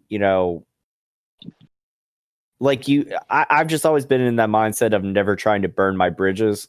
So even if I worked at a place like that I couldn't stand, which thankfully has not really happened to me all too often, because if I didn't like a place, I wasn't going to fucking stick around. The only time that ever really where there was ever a point of contention at my place of work was whenever I was working a scaffolding job, and I basically told my yard boss off and told him to go fuck himself because he was asleep in his office and I was doing my job and his. But I was smart and I waited until after my 90 days probationary period, and there was no denying the work that I did. However, in this case, how many times have we seen wrestlers come and go either into and out of the WWE or from the WWE out and back in or whatever? People bounce around a lot. So why burn that bridge whenever you already know that, McMahon is a fucking crazy old control freak man? And, I know that McMahon's been very forgiving of people in the past or whatever, as certain things, but he's got a little bit crazier nowadays and is, fucking blacklisting people for like the dumbest of reasons. You know what I mean? Like, correct me if I'm wrong. But no, you're wrong. If there's money there, he'll bring you back. Okay, you could fucking kick Vince McMahon in the dick and tongue kiss Stephanie McMahon, and if he thought you could earn him some money, then he would bring you back in an instant. Well, yeah, I don't think anybody's burning bridges, and like Beef said, if there's dollar signs to be had, there's forgiveness on Vince McMahon's side because he's all about the business. Well, fair enough. He has a big giant ego, but he'll put his big giant ego aside if he sees that you can come in and bring dollar signs. No matter what promo you've cut or picture you've taken, he'll bring you back. But fair enough. But my thing is just this: we get it. Everybody who has been quote unquote screwed by WWE has their gripe promo that they cut as soon as they show up somewhere else. Yeah, okay, it's passe, but I mean, these guys these guys have been under thumb, under boot for the better part of 5-6 years, depending on the talent. Sure. I think I'm not saying it's unwarranted. It's just my personal preference. I'm just tired of it. It doesn't do for me now what it used to because it happens so frequently. I think that it needs to come out in a different platform. I think that Cody breaking down a fucking throne and everybody, all these ex-WWE guys coming out with all these ex-WWE rhetoric on Dynamite may not be the best look because then you have Jericho talking on the other side of his mouth, talking about NXT running classic NXT episodes against AEW last night. He's saying to them, worried about your own product. Okay. Well, guys, I hate to break the gate of this conversation, and we can just have this be a little news bite. I don't know if I'm behind the times on this. Apparently, Brock Lesnar is set to return to the UFC to face John Jones. I did not hear that, actually. Really? Yeah. Dude, he's going to get fucking smoked by John Jones. Probably. I love Lesnar, but John Jones is a real fucking dude. And, wow. That's just supposed. I just saw it. It's like it's apparently it's serious though. So I just want to throw that out there. Anyway, continue. No, I saw that article and I doubted he was going to go anywhere else anyway. Well, I mean, other than UFC because he could bounce back to WWE easily. I don't know if anybody else even bothered trying to court him, but I will say that if AEW did not try to make any serious sort of power play for him and try to make him some sort of offer, they're out of their goddamn minds because they probably should have, because he's going to be a draw regardless. And if anybody complains about, oh, well, he would have overshadowed somebody or this and that, listen, like, people get overshadowed all the time, or a better way of looking at it is that it brings other people's stock up. You know what I mean? Like if he's there, I think he could have brought up the stock of a number of people. But that's a whole nother discussion. I mean, if they were looking to invest serious money in Goldberg, they probably had to at least put a fucking phone call into Lesnar. But Lesnar's another guy who fucking understands business. Yeah. And he is not one to break that bond with Vince McMahon because they got a fucking weird fucking dynamic. Oh, yeah, but he knows that he can basically come and go with WWE as he pleases, make a ton of money because fans are still going to pay to see him because he's still a fucking freak. So why? I mean, But if AEW offer, like, okay, Vince McMahon, offers him a fuck ton of money. We always say that, a fuck you amount of money. If AEW offered more, and do you think he has that much of a loyalty to Vince? Or all right, hold on. Or do you think his loyalty is more so to Paul? So no, I don't think it has anything to do with Paul. I think it has to do with Vince because. So let me use an analogy. Let's say that an NFL owner comes at you with a big contract, or The Rock comes at you with a big contract for the XFL, and you're a big football player. It's tempting to take The Rock's offer because you're going to be a big fish in a small pond.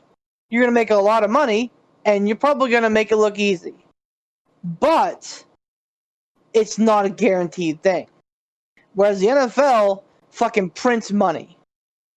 So, in this analogy, the NFL is WWE, XFL is AEW. I got that, yeah. WWE is a global brand. Whether or not we like the direction that it's going, whether or not we have problems with some of the things that happen behind the curtain or in the fucking ring, it is a fucking powerhouse that continues to make money. AEW is doing great for its first real year, and I get they were around basically since All In. AEW is doing fucking gangbusters in their first real year. Better than anybody should have expected them to do. But it's not going to give you any kind of long-term warm and fuzzies. At least not yet. I hope it will, but not yet. Well, what I'm saying is if the amount of money that AEW was offering Brock, if AEW had offered Brock something, significantly larger than what WWE would. Do you think that Brock would still be like, nah, I'm good? Or do you think he would take it because, like you said, he's a man that understands business? So, I do, because it's the parable, give a man a fish, feed him for a day, teach a man to fish, feed him for a lifetime. Okay. Brock knows that he has a fucking open door policy with Vince McMahon and WWE. That may change once Vince keels over and Triple H is in charge. That may change big time. But for right now, he knows he can come and go and earn big time fucking money anytime he wants. If he goes to AEW, and hopefully I'm way off, but let's say 2 years from now AEW folds, then Vince goes, well, you know what? You're not worth as much to me now because you pissed away your career in AEW. So I don't think he crossed that bridge. Okay.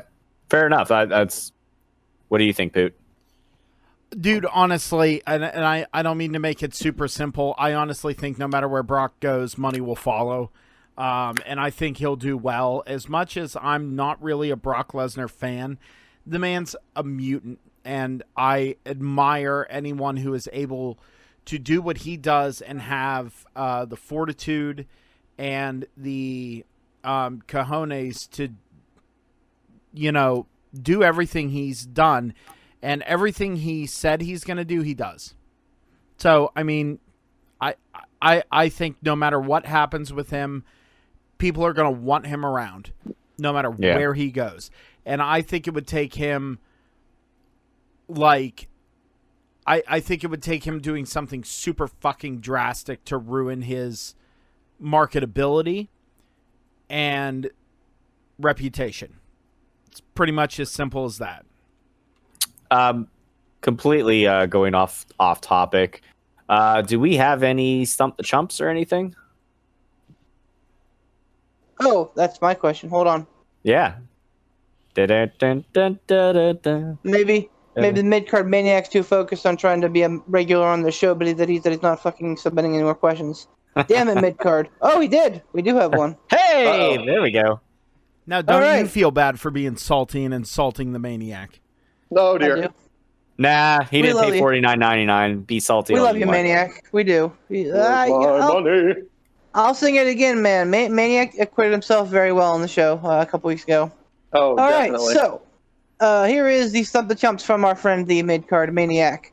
The WCW Championship and the big gold belt were synonymous with each other.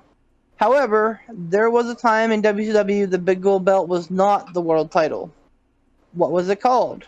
Who was its quote-unquote final champion? And who wrestled to unify it with the WCW Heavyweight Championship, making the big gold belt the official WCW Championship? Ooh. This has got to be then back. That's like in the fucking loaded. This has got to be back in the fucking early 80s and shit then, because that would have been like whenever that would have been like unifying NWA and WCW. So that was that was before I started fucking watching. I think the answer he's looking for is the NWA title. I think that was the world title in WCW for a while. Correct me if I'm wrong if anybody thinks otherwise, but I always thought the NWA title was just the 10 pounds of gold. I thought it historically was that. It was.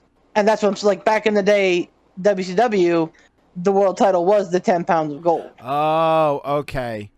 Like when Ron Simmons won the title, I don't think it was the big gold belt. I think it was the 10 pounds of gold. I believe you're right. Yeah, there was a different title belt that was the WCW World Heavyweight Championship. Yeah. I thought I might be way off on this, but I'm gonna pull a deep cut here. I thought the big gold belt was introduced between some sort of feud between WCW and another promotion. They had some sort of like inter-promotional thing, which is when the big gold belt was introduced. And wasn't the big gold belt it wasn't the WCW World Heavyweight Championship, because that was the other one, like you said, when Ron Simmons won it. Wasn't it like the WCW International belt? WCW International Championship or WCW. There was some sort of international thing. That I can't I'm remember not what the other sure. promotion was. I So it can't wouldn't remember what shock the other me if promotion the was. other promotion was NWA. Yeah. You might be right, Rance. It might have been like the WWW or how there was a fucking World class. WWF. wait. No, well, yeah, but WCW was like, I think it was Oh, he's gone. WCCW, World Oh, Class there he is. Championship. Might have been. Wrestling. Yeah, that's what I was thinking. Yeah, that's what I was thinking. The WCCW. You might be onto something, Ransom. Who would have been in it back then? God. I'm thinking. I'm going to say that it was a their big event. What was WCW's big event? Their WrestleMania? Starrcade. Yeah, I can't remember the year, but I'm willing to bet that it was a Flair Sting match Yes. where that I'd was agree. unified, and they went with the big gold belt after that match. And I think was it Flair or Sting to hold it first though? I think I it was was gonna I think it was Flair to Sting. hold it. But it Yeah. may be Flair. I think Flair. it was Flair. If it was the two of them. Yeah, I see. I'm going to say but Flair won that one. Was okay. Did Sting wrestle in NWA? I mean, for a while there, NWA and WCW were synonymous. Like they was basically the same promotion. NWA has this weird fucking history where it kind of becomes a feeder, and then because NWA was also ECW before ECW became ECW. Or no, that was Eastern. Never mind. I'm an asshole. I was gonna say that was Eastern Championship Wrestling because, yeah, that whole thing was Shane Douglas. But TNA obviously, started out as NWA TNA, and then here we are. Yeah. I for some reason I want to say that it was Sting that got it. But once it was quote unquote unified and it changed over to the big gold belt or whatever, I want to say it was Sting that held it first. I know obviously Flair had 90% of his 16,000 fucking world title reigns in NWA, but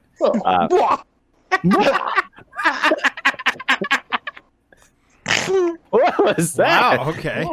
I really got him. Fucking Ransom got one right up under my second rib. Ah, yes! Nailed it!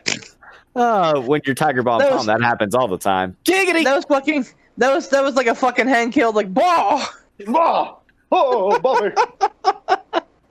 Oh, So fuck. look, All right, so I I'm gonna don't know say what Sting. you guys are going to say, but I want to say I'm fairly confident top in this. down. Let's do this. Let's do this top to bottom. Yeah. What was it what called? was his question?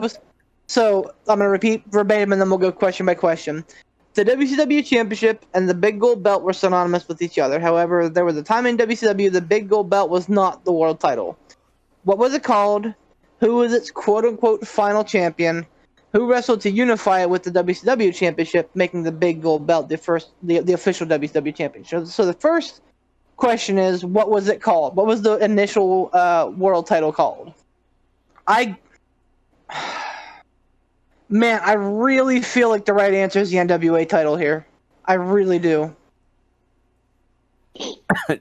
Ransom, you were saying something about it being called the WCCW The International.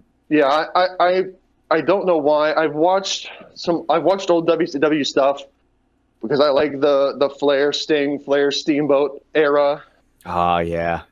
And I don't know. I don't know why, but that name sticks out to me. The WCW International Heavyweight Championship or WCW International World Heavyweight Championship. That's what I'm going to go with. Well, right, okay, but hold on though. So you're saying that was, excuse me. You're saying that was the name of the Big Gold Belt before it became the World Championship?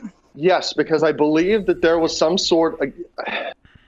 I wish I could tell you what other promotion it was, but there was some sort of interpromotional thing with WCW and some other promotion, which is where that belt somehow came to be.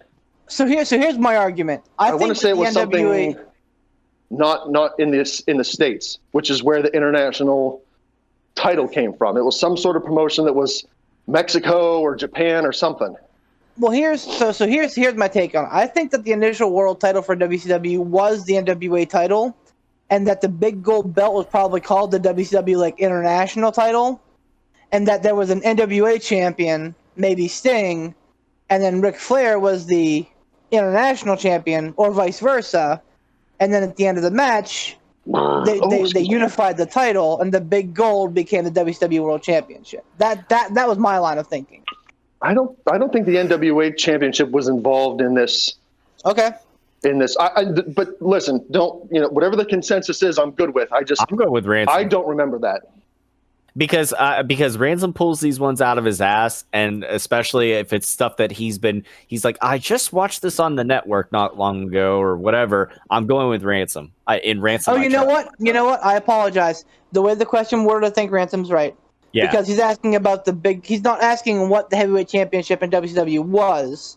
He's asking what the big gold title was called. Yeah. And so you're probably right. So it probably was the WCW International. So we're saying International Championship?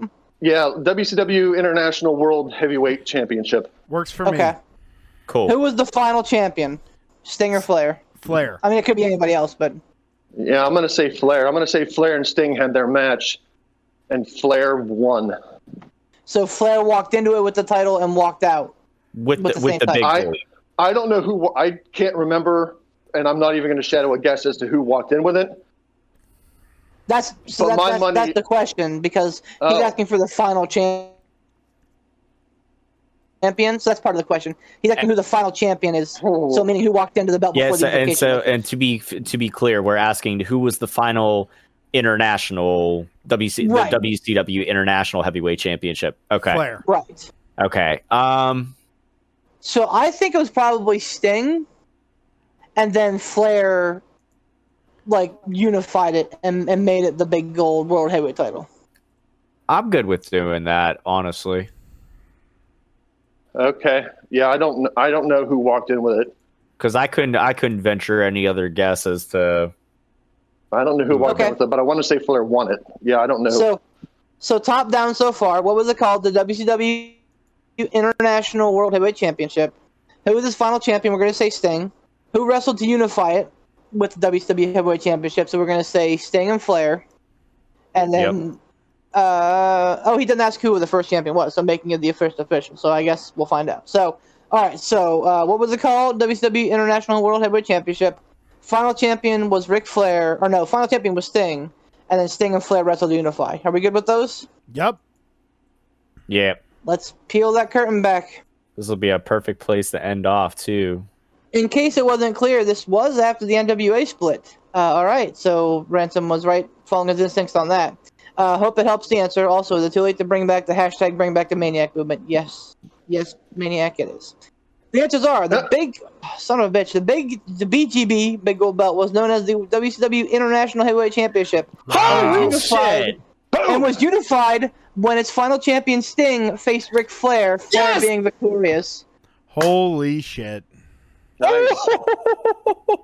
Well, the Maniac has yet to stump the chumps again. Wow! I'm telling you, we're on a hot streak. Ever since the episode where we fucking nailed that the fucking King of the Ring question, year for year, we've been fucking strutting. So yeah, wow. Maniac, that was a great deep cut, but you could not stump the chumps. But you're welcome. My man Ransom knows his old ass WCW shit because he doesn't have a job and he just sits at home and watches old WCW pay-per-views, apparently. Wow, that is super hurtful, but I do love me some old school WCW before Eric Bischoff and them guys, Hogan ruined it.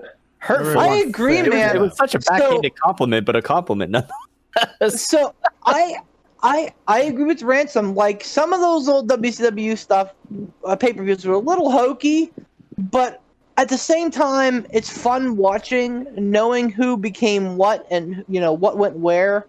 It's fun to look at some of that stuff objectively and go, wow, you're really kind of watching greatness in some cases really kind of flourish. Mm-hmm. And then Hogan showed up and Hogan showed up and the Outsiders.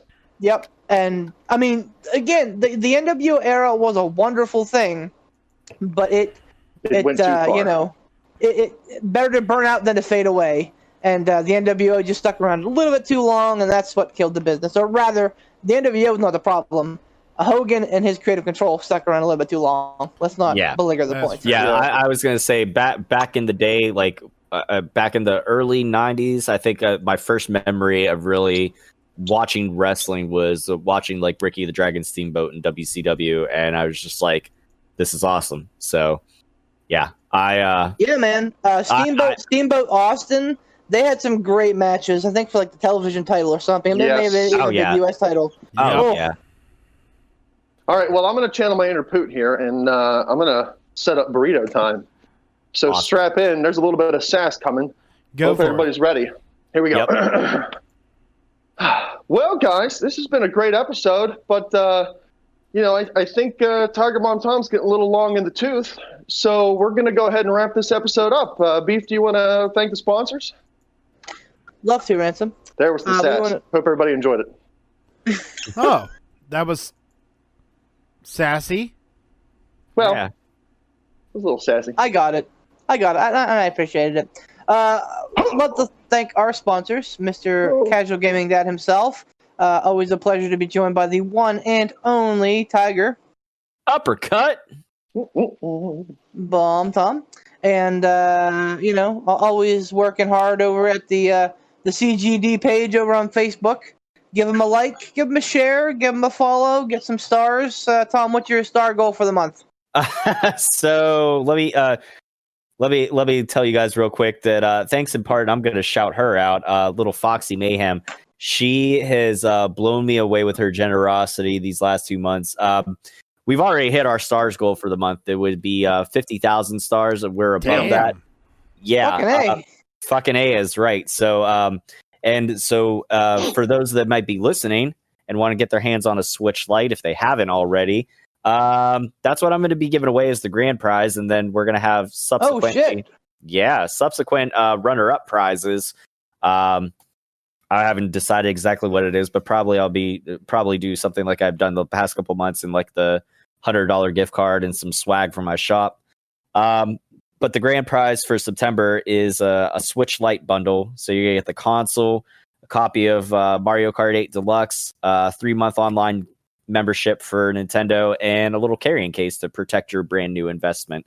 So, every 100 stars that you send on Facebook is an entry into said giveaway for September, and that accumulates for the month of September. So if you send me, 100 stars tomorrow or the next time that I'm on, and then send another like 10,000 the last day of September. Well, guess what? You have 10,100 whatever. So there you go.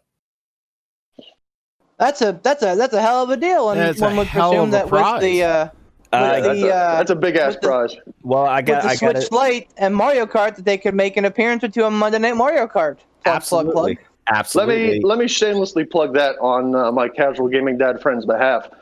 I joined him for this week's Monday Night Mario Kart. For anybody who is disenfranchised with the Monday Night Raws and doesn't watch and wants to jump in, it was a buttload of fun. It was super fun. I really enjoyed it, and I think I'm going to try to make this a habit of trying to jump on with him. It was really fun. Hooray! Love it. Yeah, and I gotta say, the reason why I've been able to do these giveaways, is because of everybody that tunes in and gives their support. So I'm taking those stars and reinvesting it right back into everybody else there. So the bigger the stars goal and the bigger stars we get, the bigger the prizes we can get. So yeah, keep them coming. Nice. Casual Gaming Dad, a man of the fucking people. Well done, Tom. Well done. I try. That's why we're happy to have you as the primary sponsor. Thank you, Tom. You're welcome. And you know what? Trust me. I have not heard the cries of the sponsorship go unnoticed. I got something in store for you guys soon. Ooh. Listen to you dropping some shit. That's what we like to hear. Yes. We also would like to thank Sean Tischler and his work that he had done with IWC. I almost biffed that. Oh my goodness. IEW. IWC. IEW. International Extreme Wrestling. So it's a weird fucking time, folks. We were really hoping for a fall mayhem, but COVID is COVID. So we'll see. I wouldn't rule it out because again, they got that big old fucking driving park up there. I would not be shocked if they could pull something out of their ass. So the Super Indie show is going to be this Saturday, the 12th. Sure is. Yeah. They actually just I think it was on the IWC Clearfield page actually that they posted one of the Super Indie rosters from years past, including Colt Cabana, Adam Cole, Jonathan Gresham, one of my own favorites, Chris LaRusso, DJ Z. So I mean, I think I saw that one. The Super Indie tournament is something that is like universally known and spoke of, and usually if you hold the crown of Super Indie title champion guy, that's the official term, it usually portends well to your career. So yeah. Real quick, the Super Indie 19 is this Saturday, September 12th, Wild Things Park in Washington, PA. Let me see what I'm trying to see if I can find what the bell time is. I believe they're doing something where there you go, it's 6:30 to 10. And I believe they're doing something where if you buy a ticket to if you buy a ticket to the IWC show, or if you buy a ticket to the Wild Things show or something, you get into the other one or the other. I think they were doing it that way, but yeah. Not a bad way to spend your Saturday, watching a minor league baseball game and then checking out some IWC. Minor league baseball games are fun, actually. So yeah, go check that out as well. So yeah, this Saturday, 6:30 to 10, IWC Super Indie 19 in the Washington Wild Things Park at Washington, PA. So go check it out if you get a chance and support your local indie wrestling. Yeah, man. Imagine's doing some shows too, so we're always happy to hear that our friends over in the indies are starting to get some traction again. So more great wrestling is always good news. But that's all I got in the sponsorship corner. Toot, you want to take us home, good buddy? Thank you, everyone, so much for listening to the P3 podcast. We really appreciate it. Again, thank you to the co-hosts here. We're all co-hosts to each other, I would say. Thank you. Make sure you subscribe to our YouTube channel. There you go ahead and smash that like button and hit that subscribe doodle, as people like to say, I guess. You can also listen to the P3 podcast anywhere you can find podcasts of excellent quality on Spotify, Google Podcasts, and things like that. Also, check out our Anchor page. That's anchor.fm, and just search for the Pittsburgh Piledriver podcast. We have damn near every single episode that we've done up on there, short of a few because, life happens. And I'm gonna go back through and make sure that everything is on there that should be on there. And again, like I said, subscribe. Make sure again you check out Casual Gaming Dad over on Facebook, YouTube, and Twitch as well. And go, like we said, we can't say it enough. Go support your local indie wrestling shows whenever you can, whenever they're having shows, however they're having shows. Make sure you do it safely, but support them because that's where future stars are born. And it's a lot of fun. It's a special experience to go see those shows. For Mr. Alec Ransom, Mr. Tiger, Uppercut, Bomb Tom, myself, Poot the Bard, Bebe, and your reigning, defending, No, I love it. undisputed, it's happening. Cruiserweight champion, Boo. Beef the For now. Legend. Have a wonderful evening. Underwhelmed.